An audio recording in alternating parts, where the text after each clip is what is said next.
इसलिए आपसे पुनः निवेदन है कि अपना मोबाइल साइलेंट या फिर स्विच ऑफ रखेंगे।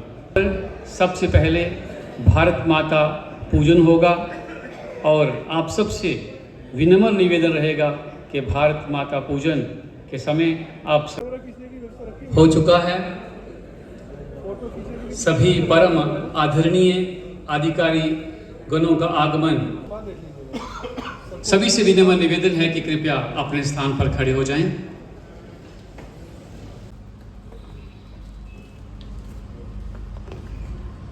पुष्प अर्चना के पश्चात मैं सभी अधिकारी गणों से निवेदन करूंगा कि कृपया मंच पर आदरणीय अधिकारीगण, आदरणीय मंचासीन महानुभाव, सामान्य सादर प्रणाम और आप सबका इस कार्यक्रम में हृदय से अभिनंदन और स्वागत है। आज का यह शुभ अवसर कठुआ नगर के विधायक के रूप में अंकित होने जा रहा है।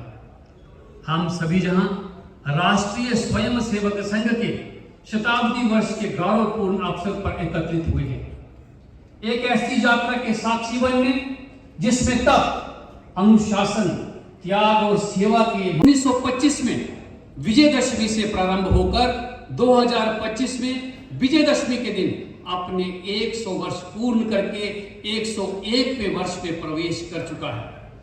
प्रमुख जन गोष्ठी कार्यक्रम हमारे कठुआ नगर में हो रही है। कठुआ की ये पावन धरती जो सदैव राष्ट्रभक्ति और सांस्कृतिक चेतना से ओत-प्रोत रही है, आज आप सभी प्रमुख नागरिकों एवं मातृशक्ति की गरिमामय उपस्थिति एक ऐतिहासिक क्षण है। कठुआ नगर के माननीय नगर संचालक हैं श्रीमान विद्यारतन जी, आप कठुआ विभाग के माननीय विभाग संचालक हैं। कठुआ विभाग में 4 जिले आते हैं, कठुआ, सांबा, बिलावर और बसोली। डॉक्टर विक्रांत जी, आप अपने प्रांत के माननीय सह प्रांत संचालक हैं, आप ऑर्थोपेडिक सर्जन हैं, आपका निवास स्थान जम्मू है। और इस कार्यक्रम के मुख्य अतिथि डॉक्टर हरदेव गुप्ता जी, आप कठुआ के प्रमुख चिकित्सक हैं, आपका निवास स्थान कृष्णा कॉलोनी में है। और इस कार्यक्रम के मुख्य वक्ता श्रीमान अरुण जी, आपका जन्म स्थान दिल्ली है, आप 1983 से संघ के प्रचारक हैं। कुछ समय दिल्ली में प्रचारक रहने के बाद आप हरियाणा में जिला, विभाग और सह प्रांत प्रचारक रहे। विभिन्न दायित्वों का निर्वहन करने के उपरांत आप वर्तमान में सह सरकार्यवाह, आपका केंद्र दिल्ली है। आप सभी का मैं हृदय से अभिनंदन करता हूं।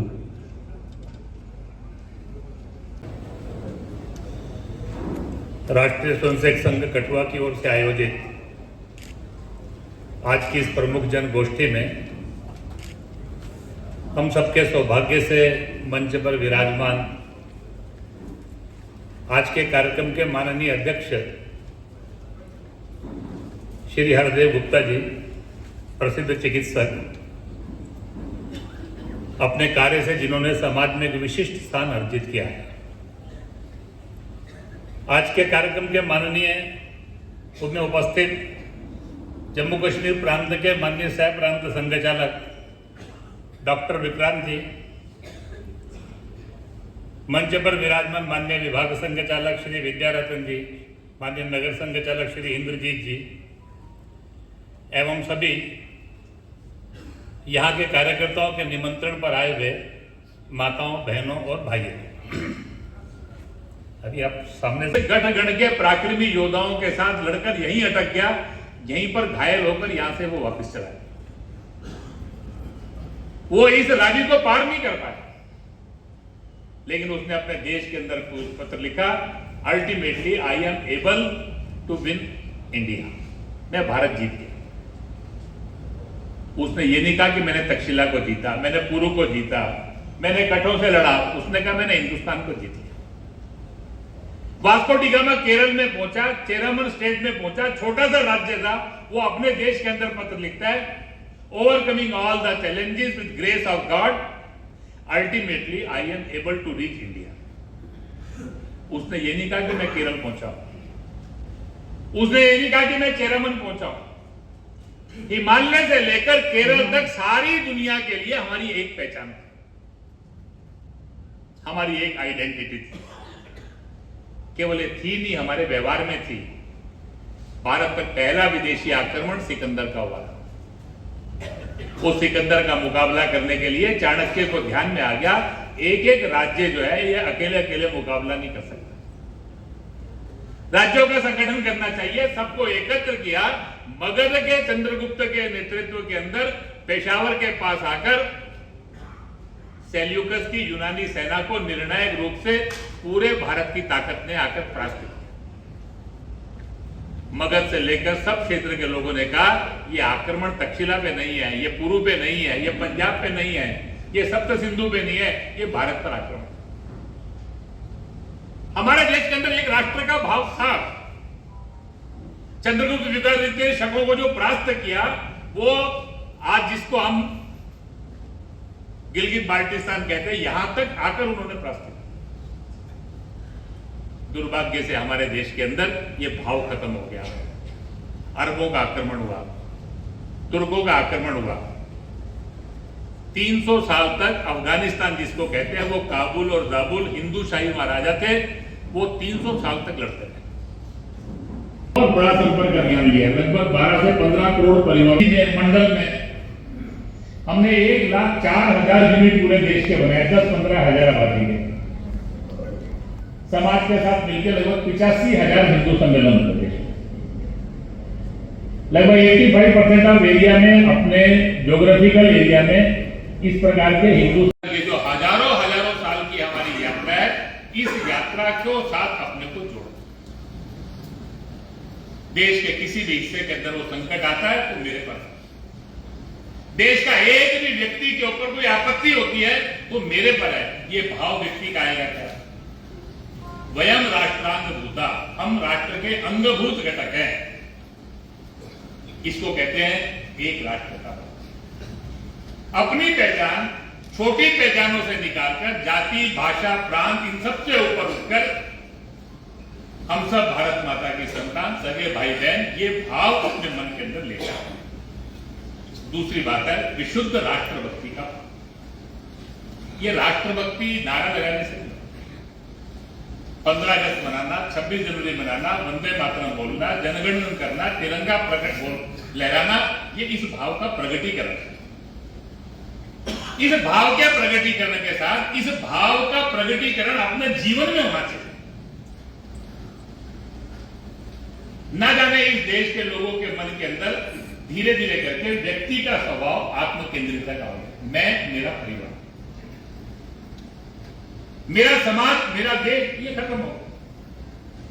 डॉक्टर साहब कहा करते थे हम जो कुछ भी है, मैं चिकित्सक हूं, मैं इंजीनियर हूं, मैं वकील हूं, मैं उद्योजक हूं, मैं किसान हूं, मैं जो कुछ भी हूं, क्या केवल अपने अपने परिवार के कारण?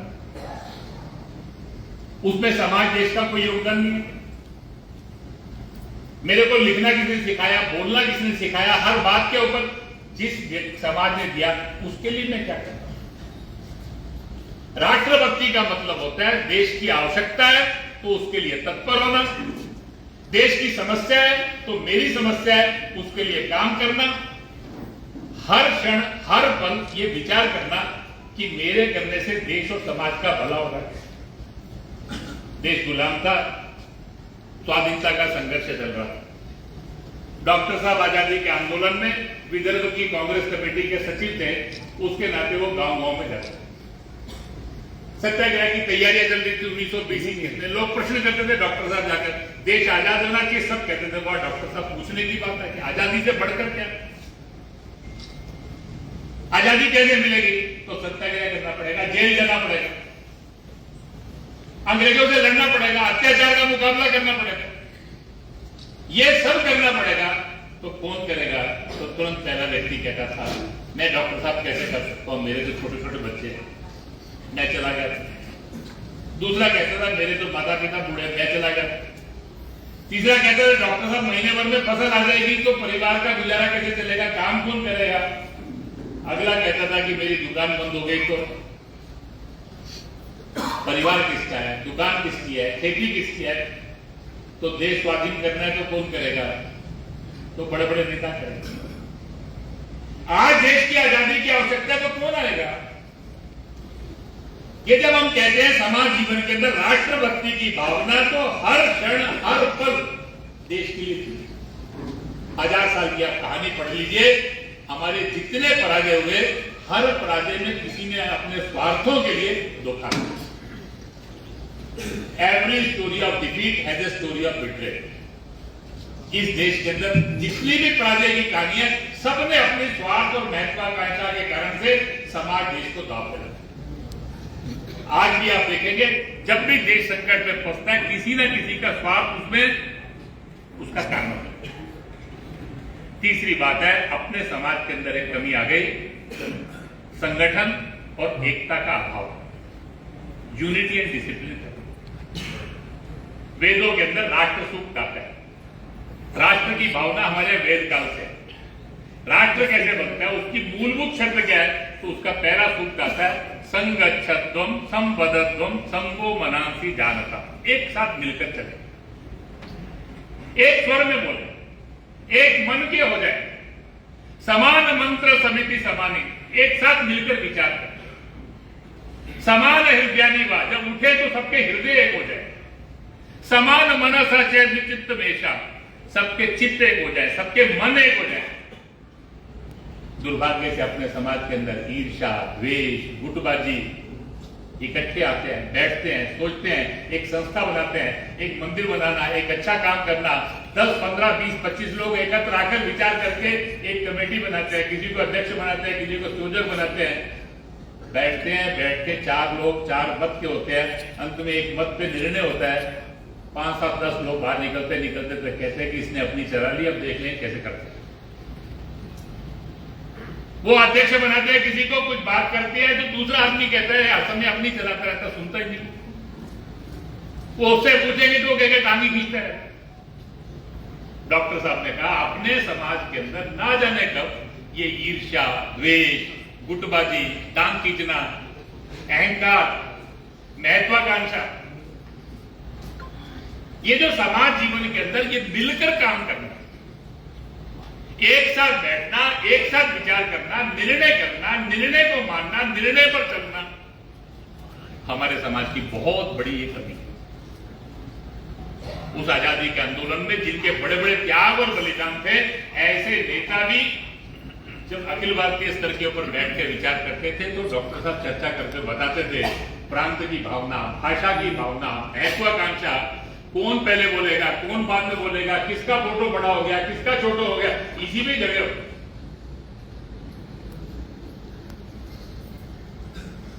संघ जिस व्यक्ति निर्माण की बात करता है, चौथी बात है, समाज जीवन के अंदर 1000 साल लड़ते लड़ते हमारा आत्मविश्वास खत्म हो जाए। गुलामी की मानसिकता, हमारा सब कुछ खराब, दूसरों का सब कुछ अच्छा। पश्चिम से आता है वो वेस्टर्न यानी मॉडर्न यानी साइंटिफिक यानी रैशनल। हमारा जो कुछ है वो दकियानूसी है, वो पिछड़ापन है, वो प्रैग्मेटिक है, वो रिचुअलिस्टिक है। धीरे धीरे करके अपने समाज के अंदर अपना गौरव भी समाप्त हो गया। अंग्रेजों को गए 75 साल चले गए, लेकिन अंग्रेजी जीवन के अंदर उसका प्रयोग दुनिया के हर देश के अंदर विज्ञान के क्षेत्र में बड़ी बड़ी जिन्होंने उन्नति की, वो जापान, वो चीन, वो जर्मनी, वो फ्रांस, हर देश ने अपनी भाषा के आधार पर उन्नति की। हमारा ये विश्वास ही नहीं है कि अपनी भाषा के आधार के ऊपर हम उन्नति कर सकते हैं। सारी दुनिया को ज्ञान और विज्ञान का अपनी भाषा के अंदर नेतृत्व देने वाला भारत आज उसके समाज का अपना आत्मविश्वास ही खत्म है। इस गुलामी की मानसिकता से समाज कब निकलेगा? परम पूज्य डॉक्टर साहब ने जिसको कहा कि जब हम व्यक्ति निर्माण की बात करते हैं तो व्यक्ति में ये 4 मूलभूत बातें आती हैं। राष्ट्र के स्वरूप की करना, राष्ट्र सर्वोपरि की भावना लेकर जीवन को जीना, मिलकर काम करना, अनुशासन जीवन का सूत्र बने, गुलामी की मानसिकता से निकलकर राष्ट्र के गौरव का भाव मन में लेकर